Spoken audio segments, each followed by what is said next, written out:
Welcome to Bloomberg ETF IQ. I'm Scarlett Fu. And I'm Katie Greifeld, here for a rare Thursday edition of ETF IQ. I know, but it's still a full hour, so we have that going for us. Well, not today, actually. Almost. Abridged. Anyway, let's get to the biggest stories right now in the nearly $21 trillion global ETF industry. Heightened geopolitical worries sending stocks lower while extending a surge in oil prices. We take a deep dive into the surge in commodities with Kriskey of Invesco as the asset class continues to build on its momentum. And in just a moment or two, we're going to speak to John Kerschner of Janus Henderson on the new CLO ETF that they just launched just today. But as always, Eric Baltunis from Bloomberg Intelligence. He's here with us now, and he's looking at the flows. Eric, what do you got? Katie, Scarlett, thank you. A lot of flows. You know, ETFs are taking in $8 billion a week for the whole year so far. That is more than last year. I didn't think they would do better than last year, that pace. Last year's pace was about $6 billion a day. They're at $8 billion a day, $250 billion total for the year. Good news, Q's at the top. That's a very bullish sign. That's the trading crowd liking, because we thought, well, maybe they would rotate out of Mag 7 heavy ETFs. That's good for if you're bullish those stocks. RSP, that's the equal weighted. That's been a big trade all year, is to go ex Mag 7, but long equities. And international has been big. Emerging markets in particular. This is a dividend fund from Fidelity, probably a model. Let's look at the outflows here, and you're going to see you know, a couple things that aren't totally bullish, but generally speaking, you know, IVV outflows there. And SLV and GLD, this was like the flavor of the month trade in January, and people are now leaving that trade. And IWM, again, another false start, shocker for small caps. Speaking of false starts and trades, let's look at an ETF that is the flavor of the month for February, which is IGV. This is the software ETF. You've probably seen it or heard about it this month. It just tracks software stocks, and software is very vulnerable, in particular for AI. So the rest, like the Qs and the tech ETFs, they're pretty fine this year, but software is getting pummeled. Look at this return. That's 22% down this year, and look at the flows, though. People are trying to buy the dip. There's not many dips to buy, and so when these traders see a dip, Katie, they're in. A lot of volume in this thing, too, so we'll see what happens the rest of the month. We certainly will. Thank you, Eric. Joining our conversation now is John Kerschner. He is Global Head of Securitized Products and a Portfolio Manager over at Janus Henderson. Joining us on set. It's great to see you, John. Yeah, thanks for having me. Always a pleasure to be here. So let's start with the SaaS-pocalypse, because we've certainly seen it spread across asset classes. We've seen it show up in the prices of BDCs. What has it meant for the world of CLOs, since we know that CLOs also invest in software? Well, this is one of the advantages of CLOs, Katie, because of the massive diversification underneath the hood. Most CLOs own about 300 to 400 different leveraged loans, and CLOs own about 14% software on average. That ranges from 2% to 20%, but on average, 14%. Private credit CLOs tend to own more, about 19, but BDCs own about 26%. So you get active management, you get diversification. That means CLOs have been outperforming bank loan ETFs because they have more direct exposure. Yet we've seen how the software debt features very prominently in the leveraged loan market, and CLOs are the biggest buyers of leveraged loans. Correct.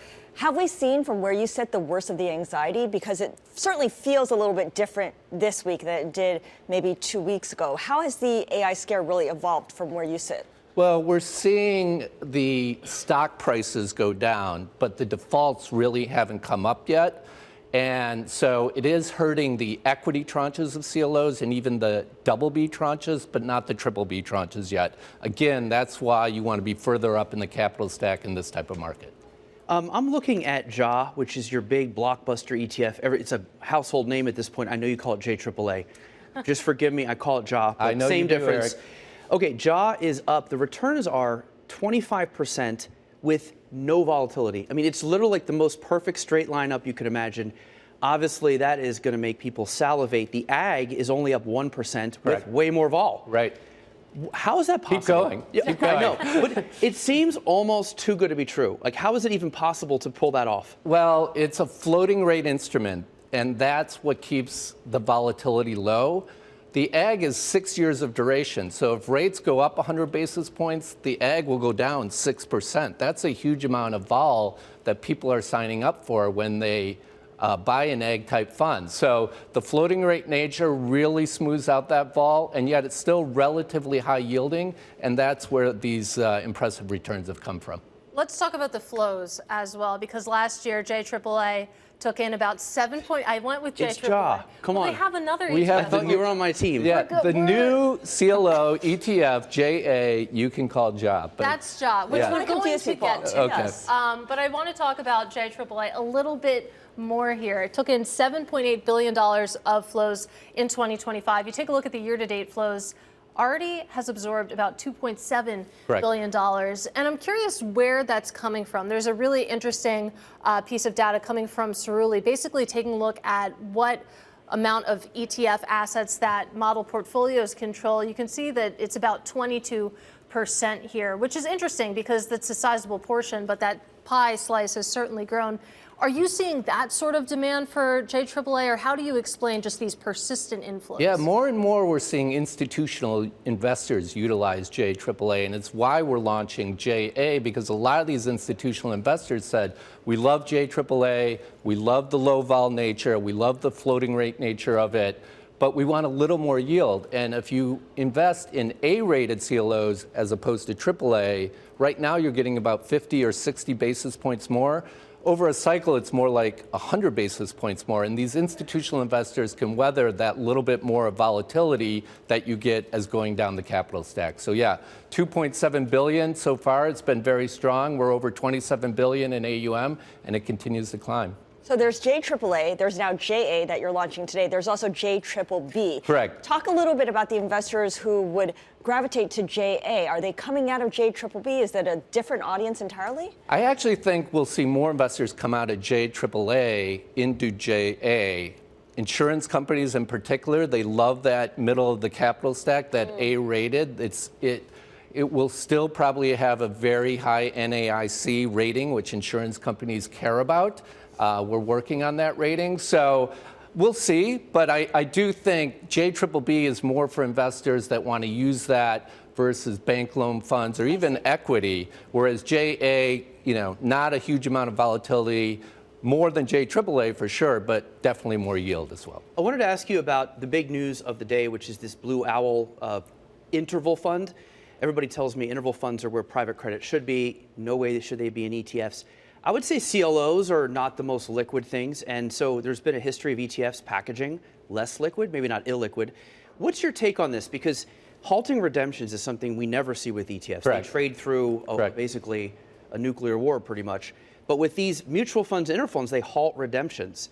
I just want to get your opinion of that, given you're managing one of these CLO ETFs. Yeah, I think the liquidity in CLOs is much better than people think. It's a $1.3 trillion market. JAAA trades 5 to 6 million shares a day.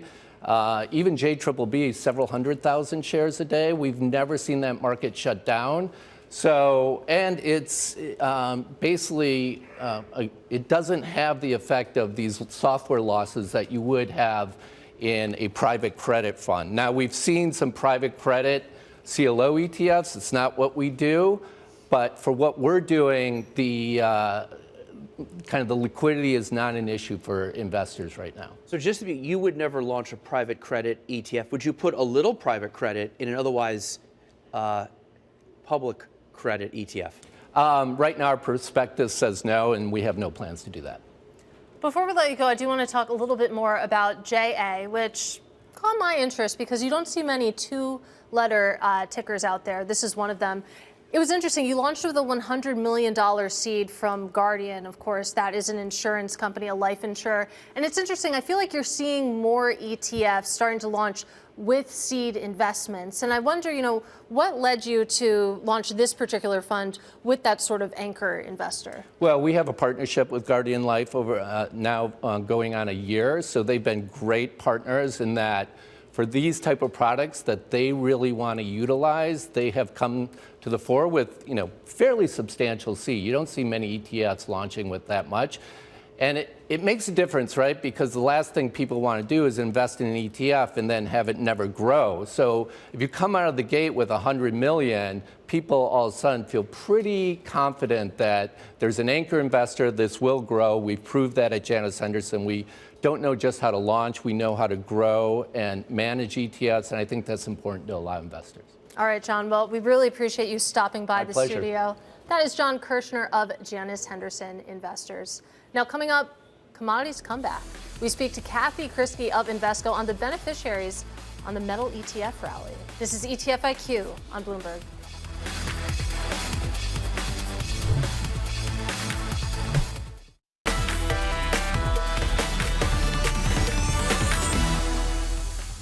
Welcome back to Bloomberg ETF IQ. I'm Katie Greifeld.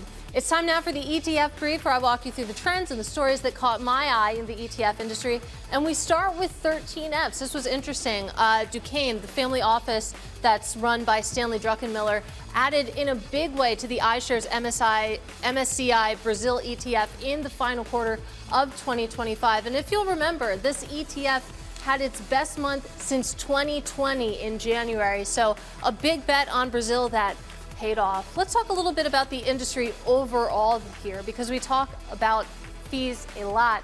And we've talked about this theme a few different times, so it's really nicely encapsulated by this chart from Bloomberg Intelligence, that when it comes to expense ratios, the race to zero is pretty much ended. You can see that slight tick up really starting in about 2024. So remember, that's when active ETFs really took off as a percent of launches. Active ETFs, they cost a little bit more, so that has bumped the average fee up. You can see we're still talking about rock bottom levels, but the trend has changed a little bit. But let's end with commodities here. This is really interesting. There was a great quote from Kriskey of Invesco talking about oil and agriculture sort of being accidental beneficiaries of what we're seeing in the metal space, that these inflows that you're seeing into some of these ETFs that hold metals is also benefiting some of the other commodities as well. So a rising tide lifts all boats in the commodities world.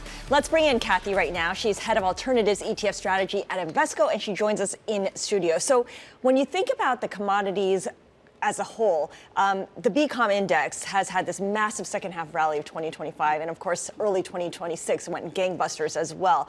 Within the commodity space, what's the slow, steady grower versus the shiny object? So it's so funny, because I love that you said the shiny object, because every time I go to a client meeting, like, let's talk about gold. Let's all talk about gold. Oh, maybe silver, maybe platinum. But nobody talks about the others, right? And so I think it's important, broad-based, and that's why, we talk about, as you wouldn't buy one stock, you don't buy one commodity. But I think energy, although today it's sort of weird, because I want to say, oh, energy is underloved. Today it's having an amazing day, right? And I think a lot of it has to do with that.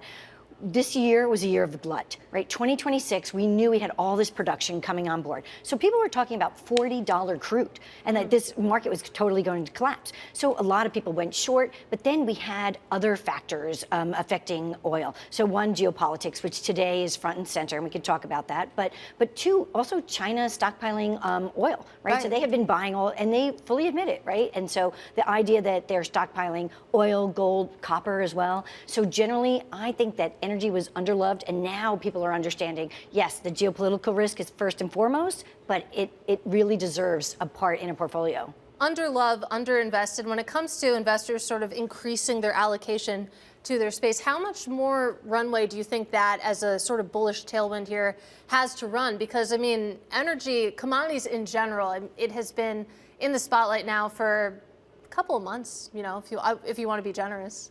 But it's really been just about silver and gold, and but energy hasn't really outperformed yet.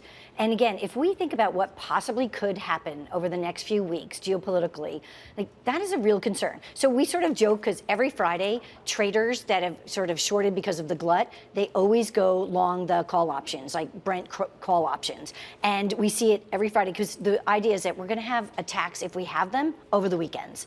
So, and especially last weekend with a long weekend, we thought, okay, what's happening? But again, the idea that the people in the current administration have said we're ready, right? So they've moved all of those vessels into the region, and so again, it might just be this idea that we have to show a strong presence and really just to get peace, but.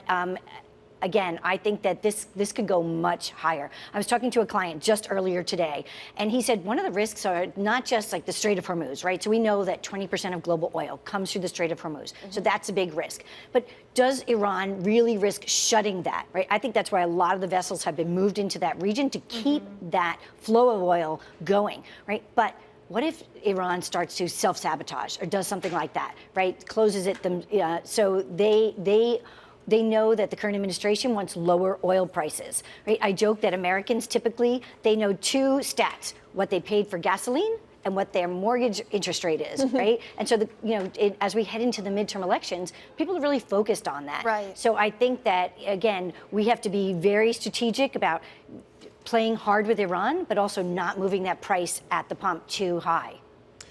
Okay, I know you keep going to oil. I want to go back to gold because, I mean, gold and Bitcoin in particular have gotten a lot of flows in and out. It's a hot topic. And you're a perfect person to ask this because you're objective. Gold is like the debasement trade this year, and everybody's like, this is the true debasement trade. Bitcoin failed. Yes. But if you go back 2023 and 2024, Bitcoin's up 450%. So if you then expand to 3 years, gold and Bitcoin have the same return. It was like the tortoise and the hare. They just took two different paths there. So my question is, are the headlines correct that Bitcoin has real problems and is not the debasement trade?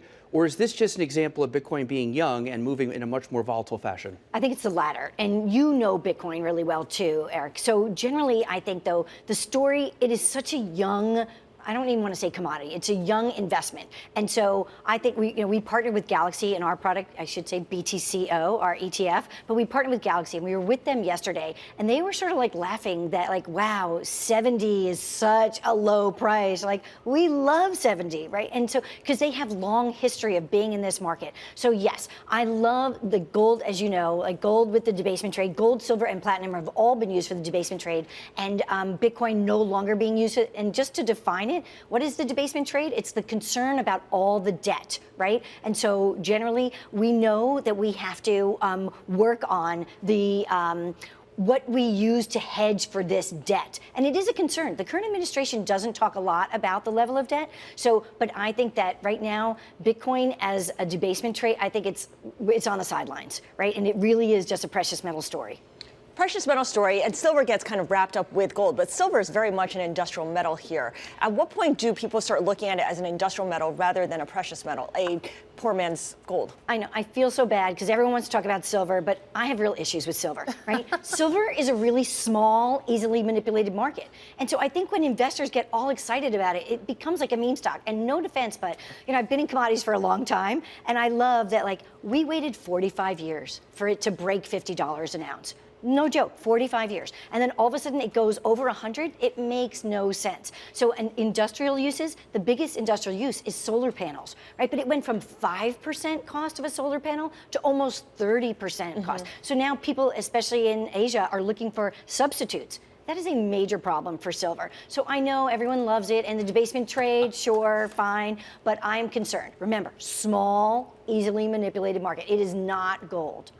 It's funny you say that because SLV one day was the most traded, more than Tesla and Nvidia. Yeah. And I said the last time something came up from like 150th place to the top was GameStop. Right. So it does. I thought I love that was the last time something felt like that. We know what happened there. Right. Yeah. And that's the danger that we have with people chasing silver. But it's also, the central banks, we know the story about central banks with gold, but central banks are also, some of them are buying silver. And that really put a spanner in the works too. All right, Kathy, so enjoyed this conversation, and we will pour one out for silver. That is Kathy Kriskey of Invesco. Now, still ahead, we're going to drill down into emerging markets with Perth Tolle. She is founder of Life and Liberty Indexes. Next. This is Bloomberg.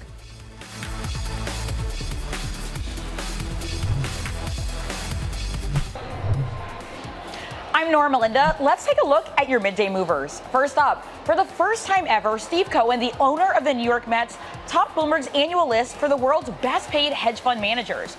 Cohen's take from his hedge fund .72 asset management totaled $3.4 billion in 2025. That's according to Bloomberg calculations. .72 manages $45.7 billion in assets and has been growing rapidly, adding 12 offices and more than doubling its global staff to 3,000.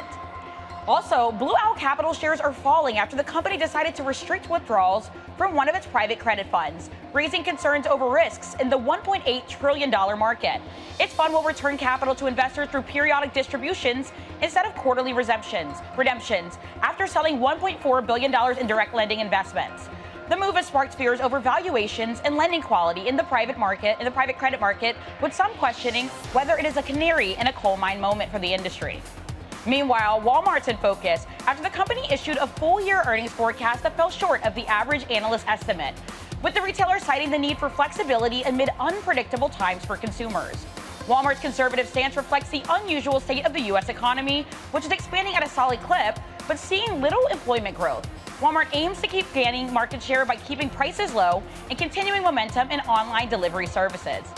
And finally, shares of Figma are jumping after the firm gave an annual revenue outlook that topped analyst expectations, easing Wall Street anxiety that the business is threatened by the emergence of rival AI products. The company's fourth quarter revenue increased 40% to $303.8 million, with profit, excluding some items, being 8 cents a share. Those are your midday movers. I'm Nora Melinda.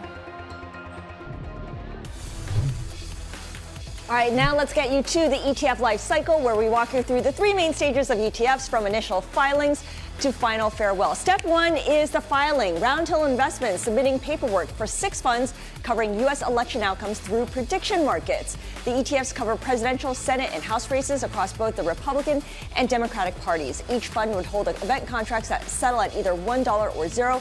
Pick the winning party and the contract pays out. Pick wrong and the contracts settle at 0, but then roll over into the next election cycle. Step 2 is the launch. Stablecoins have seen rapid growth over the last 2 years. The ProShares Genius Money Market ETF, which begins trading today under the ticker IQMM, seems to be targeting stablecoin issuers. It invests in short-term U.S. government securities that qualify as eligible reserves under the Genius Act, the stablecoin law that was passed last year. And for some, the final stage is farewell. Defiance closing 6 funds from its leveraged long plus income suite of products. These were all leveraged single stock or crypto names with an options income overlay. So the liquidated ETFs include exposure to Palantir, HIMS, Robinhood, Super Microcomputer, and Ethereum. Rest in peace to those funds. But let's go back to that filing about prediction markets, because certainly that turned a lot of heads. We're going to try to unpack this with Athanasios Sarafakis of Bloomberg Intelligence. I've never done that. I practice your name all the time. But let's talk a little bit about these filings from Roundhill, because theoretically these would hold event contracts, derivatives that settle at either $1 or $0. And I don't get it. How would this work? How would these funds hold these? Well, if there's ever a question like where the line between gambling and investing in, this like encroaches that. But you have to remember, there's a contract market. They're actually CFTC regulated. So I don't know if I'm defining exactly where they're going to go. Maybe Kalshi, maybe Interactive Brokers. But yeah, it's essentially a binary payout, right? And then they will roll over into the next election cycle. But maybe it might be too soon for it. I feel like maybe they're going for the presidential one just because maybe they might be the most liquid, like prediction markets. But yeah, this is, and there's been multiple filings after it. Yeah. So, I mean, I've learned not to underestimate the industry. We can say, well, these are dumb, no one's going to buy them. We said that about single stock ETFs, and that's a massive business now. So, yeah, I think this is going to be a thing. I don't know what different bets they can put inside the ETF, but I think they're definitely going to test it out. So this is a filing, which means they submitted it to the SEC, but the CFTC oversees prediction markets. So is the CFTC going to get involved here as well? Yeah, I would think so. They're probably very similar to maybe the Bitcoin race that we saw. Like you said, it's not approved yet. And I don't know if you've used like the apps like Kalshi or Polymarket. They're actually pretty easy to use. Mm-hmm. So I get that they want to put in the ETF, they want to get access to different like investor bases, but the apps are really easy. So I don't know how much this actually like improves the experience of just using the app directly. There was a really funny tweet from Ben Johnson over at Morningstar this morning. I'm going to read it out loud. Casino Capital has just filed for its first ever Gamble Shares ETFs. Gamble Shares When Baby Swift ETF, What Bitcoin Do in Next 5 ETF, Who Wins Next Powerball ETF. No link because this is a joke for now. And I have a question on behalf of Eric Balchunas, who's currently walking to the other side of the set, but he wants to know what sort of Pandora's box this could open up. Oh, probably if you go on like Polymarket, it's literally every type of bet you can think of. Super Bowl winners, the coin toss, political elections, what subway is going to come, like what's the most delayed subway? Like, I don't know, it could be like endless possibilities. But, you know, like I said, I've learned not to underestimate it. It might sound dumb, but there could be good demand for this. Coming soon to an ETF wrapper near you. Yeah, that's right. I'm so interested to see the conversations we'll be having in the next 5 years. Athanasio Sarafigas of Bloomberg Intelligence, really appreciate you making sense of that for us. And I'm pleased to say that it's time for today's drill down, where we focus on one ETF. Eric, what do you got? Katie, thank you. So today we're looking at FRDM, which is really on fire. It's having a moment here, so are emerging markets, but it's the Freedom 100 Emerging Markets ETF. FRDM is the ticker. Look at the assets, $2.7 billion. I remember when we had the PM on, and it was just an index still. 49 basis points is the fee. What does it do? It looks for, it takes all the emerging markets and screens for civil, political, and economic metrics to come up with the most freest emerging markets. So you don't get China, Saudi Arabia, Hong Kong, Russia, UAE. You get a lot of other things. Let's look at the holdings, and here's what you do get. So you have 40% of stuff you don't get, especially from China. Where does that get applied? More Taiwan, more Chile, more South Korea, more Poland. That's good because all these things are up like 100% in the past 5 years. So, and China's down. So this ETF really nailed a trade over the past 5 years. Let's look at the returns here of FRDM, and you can see why it's gotten so many flows recently. So this is FRDM over 5 years, up about 100%. 19% is EEM. So this is the rest of the emerging markets. That's a crazy amount of outperformance considering it's the same category. And I added in here emerging markets ex China. It's even beating that. And the Qs, which again, so it's beating really everything. Hence the flows, again, just perfectly timed trade here, Katie, in FRDM. All right, I'm going to pick it up from here, Eric. And joining us now to talk about this ETF is the PM, Perth Tolle, founder of Life and Liberty Indexes. Perth, the way that Eric described the fund, it feels like it's just EM ex China. And EM is definitely having a moment. International stocks are having a moment right now. And China, of course, is in the president's crosshairs because it's kind of the big target when it comes to tariffs. What else is driving the performance here? Yeah, so really the FRDM strategy has worked because these are the best places to find growth in emerging markets. Not only are they the best places to find growth, but they're the best places to capture growth. So it's more real growth versus debt-driven or state-mandated growth. It's faster recoveries because they're more flexible to respond to market trends. And the freer markets use their capital more efficiently, so there's less capital flight and capital destruction. And they're the best places to capture growth because there are stronger institutions, stronger rule of law, better property rights. It's beyond like a quality factor on the country level. Really, this is the most foundational factor with enduring effects for emerging markets investing. So this is an interesting approach. Of course, you go from country and you pick by country rather than evaluating each individual company. But the question does arise, basically, what if there is a company that sort of fits your metrics, but it's listed in a country that maybe violates them, such as a company operating in China? I mean, how does FRDM sort of handle a situation like that?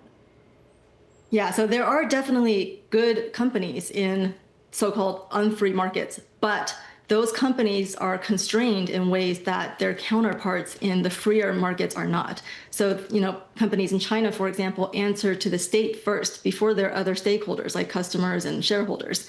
So there's a cost to doing business that way, and investors end up subsidizing that cost if we invest in those unfree markets. So it's not that there's not good businesses in the unfree markets, it's just that they're more constrained than the same businesses in a more free market. Perth, so you've been coming on the show really since it started about 8 years ago. Before the ETF was even launched, you were kind of out there knocking on doors for 3 or 4 years. You finally hit the return perfectly, right? The shiny object moment has arrived. I can see the flows are getting like daily. And for a lot of our viewers who are either just interested or issuers themselves, how has life changed for you going from an indie with no name recognition to having this like massive success? So first of all, thank you guys for having me on when it was just an index before the ETF existed. So that was, I think, 2018 when I first came on the show. And the index has been around since 2017 and the ETF has been around since 2019. So now the ETF is coming up on its 7-year anniversary and the index on its 9 years. So it's been quite some time. This is not an overnight success. And Freedom is not a, trade. It is an investment. It is a long-term, enduring, kind of evergreen, foundational factor in the emerging markets. So it is a long-term approach. We're happy that it has worked out for our investors, but I would encourage people not to be kind of performance chasing into it at this point, and look at those times when, we have underperformed. So, 2024, when China was outperforming, second half of 2020 coming out of COVID, we outperformed, but during COVID underperformed. So there's been a lot of history here that people should look at, and really it should be looked at as a more long-term approach. Yeah, we really appreciate the candor there. That's certainly right, that you have to look, of course, at things in totality. Perth, it's always great to speak with you. That is Perth Tolle of Life and Liberty Indexes. And of course, you can read about this drill down, plus the latest in the ETF industry, when you subscribe to my weekly ETF IQ newsletter. That is Bloomberg.com/ETF IQ newsletter. It comes out on Fridays. Be sure to check that out. In the meantime, that does it for us on ETF IQ this week. But stay with us and tune in for our Bloomberg Tech special with an interview with Netflix co-CEO Ted Sarandos next. This is Bloomberg.